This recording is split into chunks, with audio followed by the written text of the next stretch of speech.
Uma história contada por muitos no interior de São Paulo me deixou estupefado. É que no distrito de Santa Eudóxia, a média de habitantes da região é de cerca de 3.500 pessoas.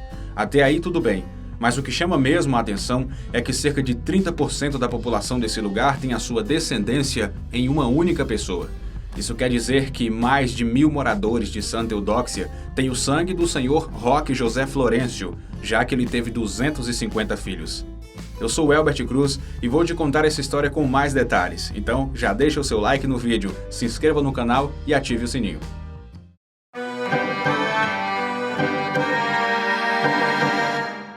É uma história verdadeira, não é lenda, diz Maria Madalena Florencio Florentino, enquanto segura a foto do avô. Nascido em Sorocaba, na primeira metade do século XIX, a família conta que Roque José Florencio foi comprado ainda na Vila Sorocaba e vendido para Visconde de Cunha Bueno, dono de um latifúndio voltado para a produção de café em São Carlos, em São Paulo. Com 2,18 metros de altura, tinha mãos grandes e dedos finos, por isso recebeu o apelido de Pata Seca. Na época, acreditava-se que quando o homem era alto e tinha as pernas finas, ele tinha uma maior capacidade de gerar filhos do sexo masculino.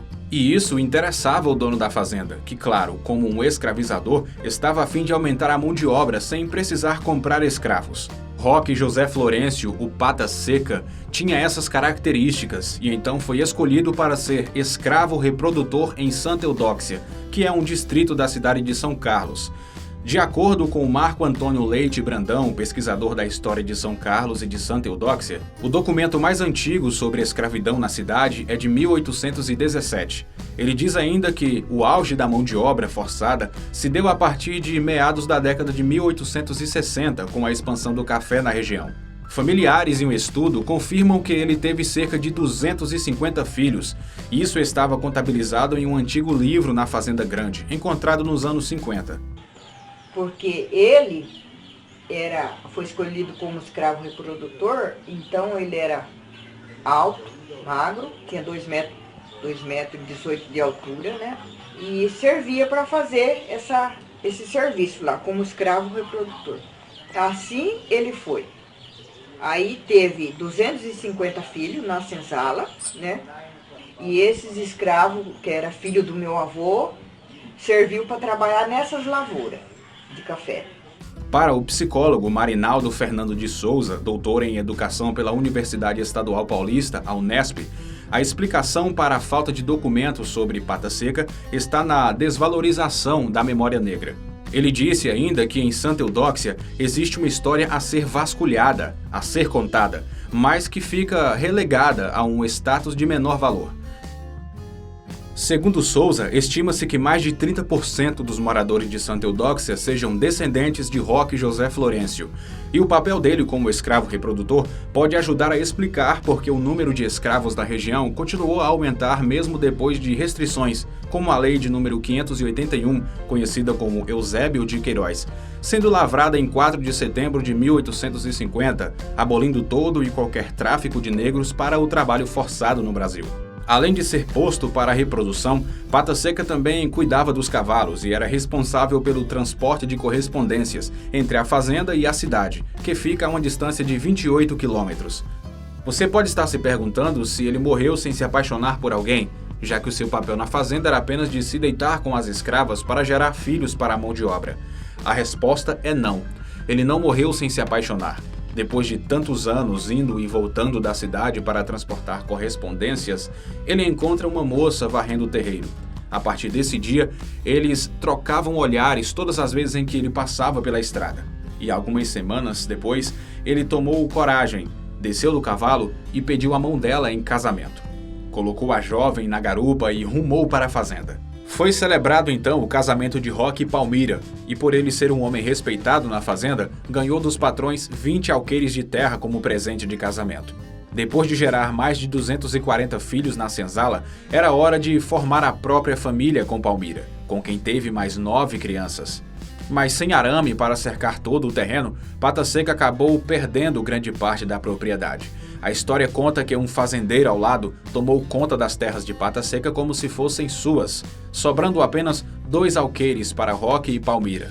Para sustentar a família, ele fazia canecas e assadeiras com lata, criava galinhas, plantava abobrinha e mandioca e ainda preparava rapaduras. Depois de todo esse trabalho pronto, saía para vender os ovos, utensílios e doces por fazendas da região.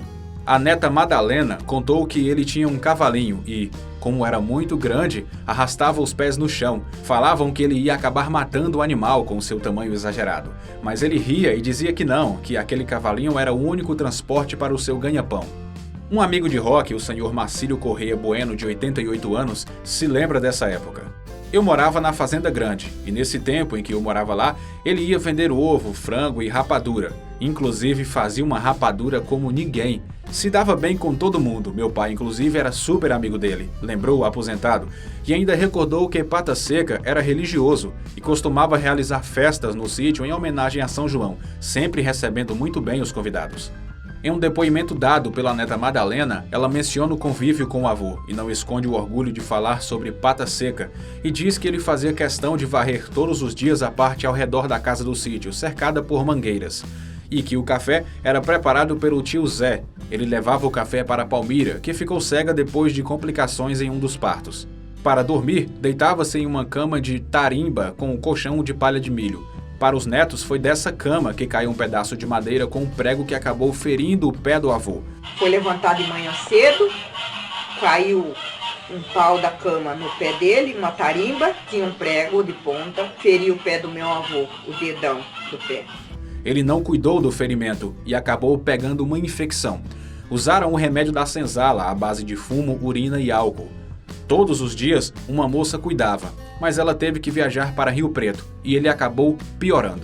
Internado na Santa Casa de São Carlos, Roque morreu em fevereiro de 1958, apenas 3 meses depois de participar do desfile de aniversário da cidade como o homem mais velho do município. A única foto do patriarca é justamente a desse desfile. Foi encontrado depois de anos de procura. Madalena descobriu que um antigo amigo do avô possuía a imagem, e após diversas buscas, familiares desse senhor encontraram o retrato na carteira dele. Hoje, a imagem fica na estante da casa de Madalena, bem de frente para quem entra na sala. Lavrado em 17 de fevereiro de 1958, o laudo da certidão de óbito aponta que Roque morreu com a idade de 130 anos. E há uma explicação para isso. Ao contrário de outros escravos, ele morava na casa grande e podia se alimentar e dormir melhor. Por ser um escravo reprodutor, o patrão estava interessado em deixá-lo forte o bastante para engravidar quantas mulheres escravas ele pudesse. Essa é a dedução mais clara que podemos encontrar para explicar como ele viveu por mais de um século. Ele era muito querido, ele morava dentro da sede, bem tratado, né? Não morava na senzala não, ele só ia na senzala para fazer os filhos dele, né?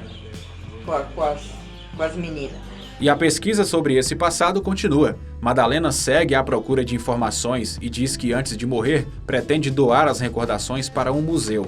E ela encerra o depoimento dizendo: "Fico muito feliz e muito orgulhosa de contar a história do meu avô."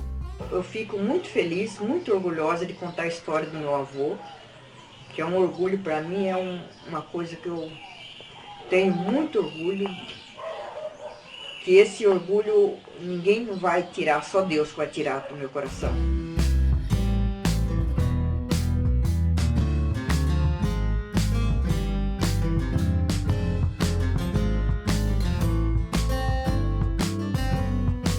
Gostou desse vídeo? Então não esqueça de deixar o seu like. Coloque também nos comentários a sua observação sobre esse vídeo. Muito obrigado por assistir. A gente se vê.